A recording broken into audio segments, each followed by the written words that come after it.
Yeah, I've been vegan for 7 years, if you're interested in the background of that at all.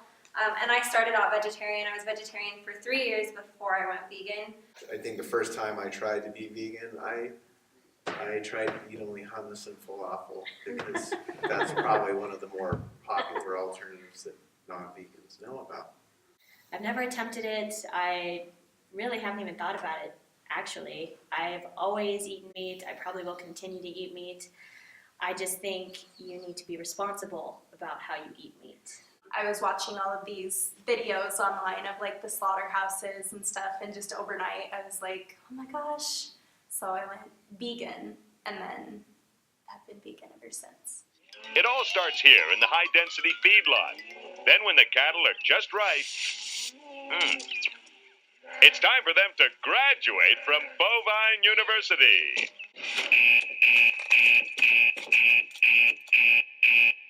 Come on, Jimmy. Let's take a peek at the killing floor.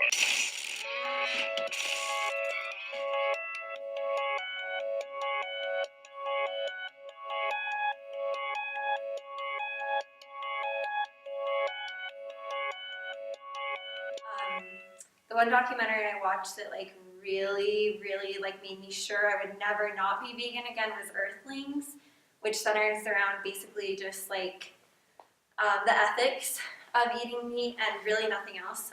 Yeah, I would be lying if I had said that I think about the Earthlings documentary every time I eat like a piece of steak or something like that, you know.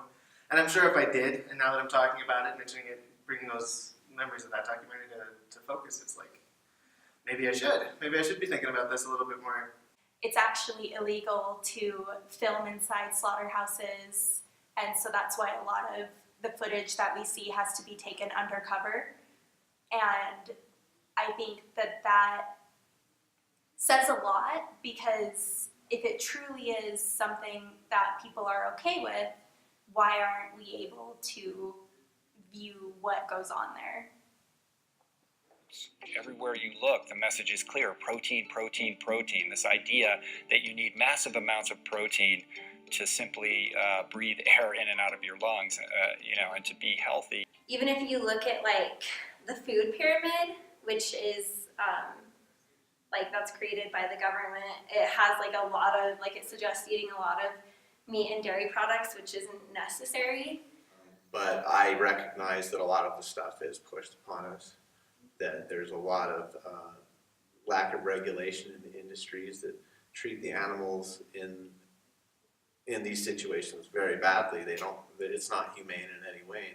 But the promoters of the low-carb diets, the promoters of the sports drinks, the food bars, and all these kinds of things insist and market to the public that they absolutely must have more protein. It's just not true. When you really look at who's benefiting and who's lobbied for this system of agriculture, it's the largest food producers in the country and the largest meat producers. And once they become so large and wealthy, then they can dictate the federal policies around producing food because they have so much political power. We're so far removed from the animal in supermarkets. Like, it's this nice, blood-free, clean, packaged product, and we view animals more as like commodities. Like, I think a lot of people have a separation in their head of like meat and then a cow, or meat and a pig or something. So yeah, I think that like removal causes a lot of cognitive dissonance because people view meat as kind of like a separate thing, and so we're not exposed to like the full process of that animal's life. If I had a cow, for example, I couldn't do anything. I couldn't kill it. That cow would be mine forever. I would spend $800 a month on feed for it because it's so expensive those things are.